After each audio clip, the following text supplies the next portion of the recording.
Após o fim da Segunda Guerra Mundial, com a morte do filho do diabo, Adolf Hitler, e a rendição do imperador japonês, muitos nazistas foram obrigados a fugir para diferentes partes do mundo.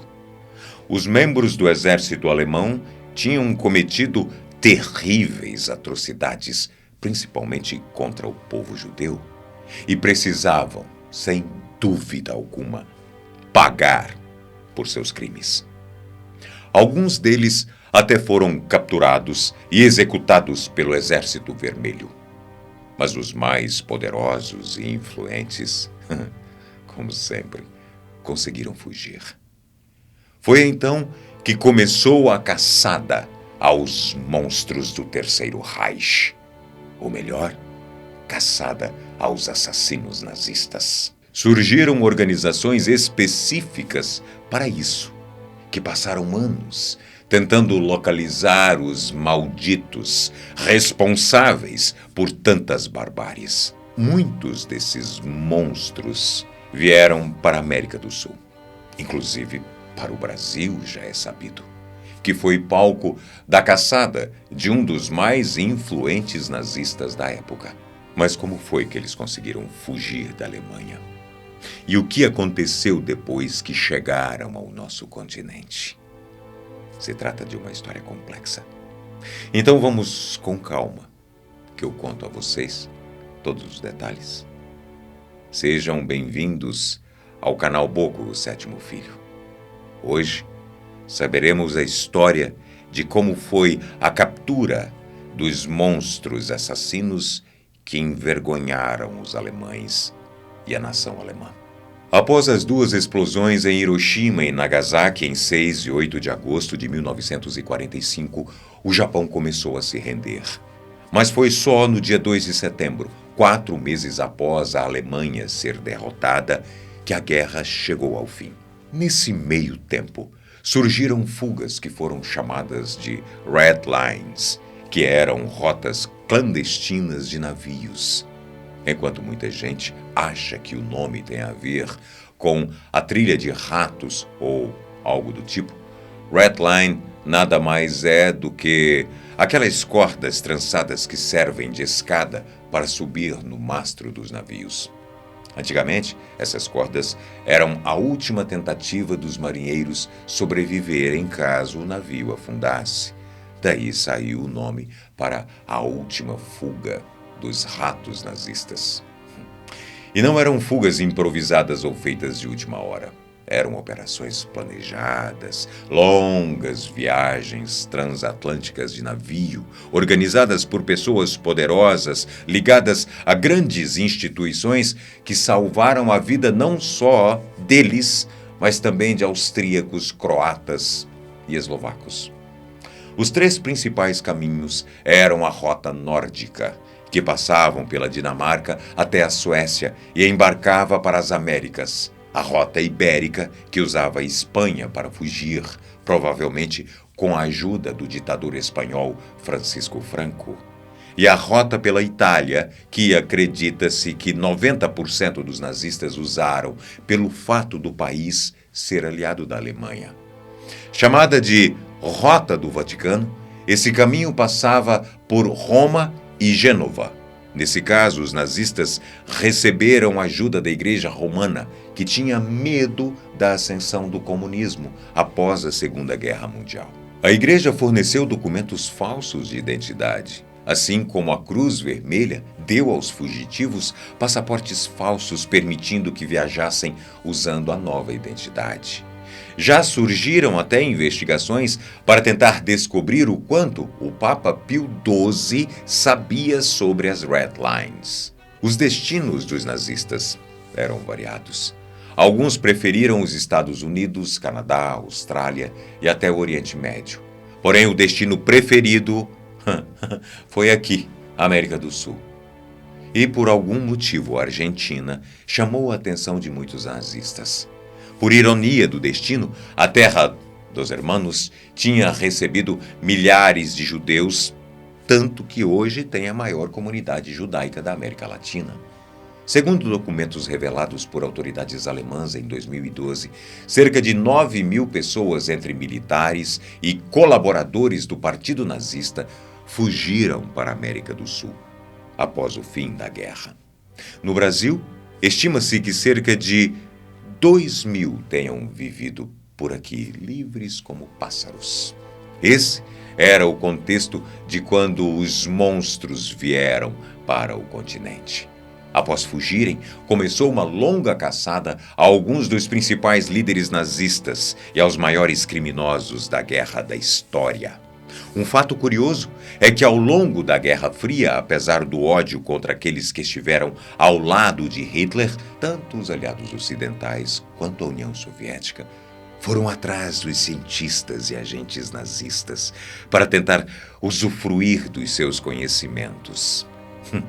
Alguns dos nazistas que cooperaram com as investigações receberam um certo tipo de proteção e, para tentar capturar os que tinham fugido, começaram a surgir os famosos caçadores de nazistas. O Centro Simon Wiesenthal, por exemplo, foi fundado em 1977 e se trata de uma organização internacional de direitos humanos, porém, a organização era muito conhecida por localizar nazistas. O grupo foi criado por Simon Wiesenthal, que quando era jovem, assistiu sua família inteira ser exterminada pelos nazistas. Como vingança, ele jurou a si mesmo que iria aniquilar cada um dos criminosos responsáveis por todas aquelas atrocidades. Outra organização muito famosa que caçou os criminosos nazistas foi o Mossad, o serviço secreto do Estado de Israel. Muitos consideram o Mossad o serviço secreto mais eficiente e mais temido do mundo, ultrapassando a CIA dos Estados Unidos e a antiga KGB da União Soviética.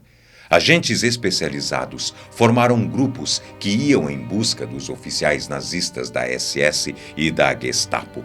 Um dos líderes nazistas mais importantes, Adolf Eichmann, que inclusive foi o responsável por arquitetar o Holocausto, foi quem organizou a identificação, a reunião e o transporte dos judeus para Auschwitz, Treblinka e outros campos de extermínio. Em 1950, usando o nome falso Ricardo Klement, ele, sua esposa e seus 4 filhos embarcaram em um navio rumo a Buenos Aires. Durante muitos anos, Eichmann levou uma vida tranquila na capital argentina. Ele vivia em um subúrbio de classe média e trabalhava em uma fábrica da Mercedes-Benz. Ele teve uma vida sossegada até o dia 11 de maio de 1960, quando os agentes do Mossad o encontraram e o levaram de volta para Israel. Inicialmente parecia um sequestro legalmente questionável, porque possivelmente violava a soberania da Argentina, porém, ele foi julgado e condenado a uma única sentença: a morte. Eichmann foi enforcado no dia 31 de maio de 1962. Franz Stangl, um nazista que era conhecido por Morte Branca, por sempre usar um uniforme branco e um chicote, trabalhou em vários programas onde matava pessoas com deficiências físicas ou mentais. Era um traste. Depois, ele foi capitão em alguns campos de concentração, continuou o traste, e acredita-se que mais de 1 milhão de judeus tenham morrido nas mãos deste traste. Após a guerra, Franz Stangl foi capturado pelos soldados norte-americanos, mas acabou conseguindo fugir em 1947. Ele foi para a Síria e, em seguida, veio para o Brasil. Franz morou anos na cidade de São Paulo, onde trabalhava para a Volkswagen. Mas com tantos caçadores de nazistas por aí, sedentos por vingança, era só uma questão de tempo até que ele fosse encontrado. Em 1967, no ano do meu nascimento, olha que legal, eu não sabia disso, Simon Wiesenthal o encontrou e ele foi extraditado para a Alemanha Ocidental, onde recebeu uma pena de prisão perpétua Ele morreu em 1971 devido a uma insuficiência cardíaca. Josef Mengele também foi um dos nazistas que fugiram aqui para o Brasil e foi alvo de dezenas de caçadores de nazistas. Todos queriam a cabeça do anjo da morte. Não era por menos. Acusado de fazer experimentos macabros, para se dizer o mínimo, enquanto esteve ao lado de Hitler, Mengele foi enviado no começo da Segunda Guerra Mundial para tentar conter o exército soviético. E por causa da sua bravura, ele acabou recebendo uma Cruz de Ferro, uma condecoração militar do Terceiro Reich. Pelo fato de ter sido ferido em combate, Mengele foi transferido para Auschwitz, onde começou a fazer atrocidades contra os prisioneiros. Seu alvo preferido eram os gêmeos, mulheres grávidas e deficientes. E nem vou entrar em detalhes sobre as coisas que ele fazia nos campos de concentração. Basta uma pesquisa curta pela internet e você pode ter certeza que você vai, no mínimo, se arrepender. Mas seus atos foram tão cruéis que fizeram dele um dos nazistas mais odiados e procurados pelos caçadores. Após o fim da guerra, Mengele passou cerca de 3 anos escondido na Alemanha. Por volta de 1949, mais uma vez, com a ajuda do clero, ele fugiu para a Itália e depois para a Argentina, onde abriu uma loja de equipamentos mecânicos. Em 1958, Mengele se casou no Uruguai. Nesse tempo, o Mossad já tentava localizá-lo.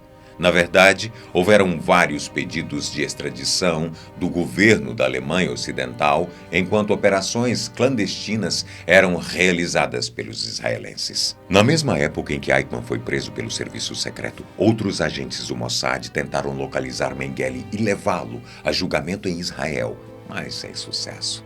Em 1961, ele resolveu vir para o Brasil. Em sua primeira identidade falsa, ele se chamava Peter Hochbichler e vivia em Nova Europa, a 300 quilômetros de São Paulo. O último lugar em que ele viveu foi em uma casa no Brooklyn, na capital paulistana. Nessa época, ele passou a se chamar Wolfgang Gerhard, um simpatizante de Hitler que morava no Brasil desde 1948 e foi obrigado a regressar para a Áustria, deixando seus documentos para Mengele. No dia 7 de fevereiro de 1979, o corpo de Wolfgang Gerhard foi encontrado em uma praia na cidade de Bertioga, no litoral de São Paulo. Ao que tudo indica, ele sofreu um AVC enquanto nadava, se afogou e morreu no local. Anos depois, por desconfiança das autoridades alemãs, o corpo do suposto Gerhard foi exumado em 1985, eu me lembro, e foi confirmado por um exame de DNA que a ossada, na verdade, era de Josef Mengele, o anjo da morte. Como a família nunca requisitou o corpo, seu esqueleto é usado desde 2016 como material didático em aulas de medicina forense da USP.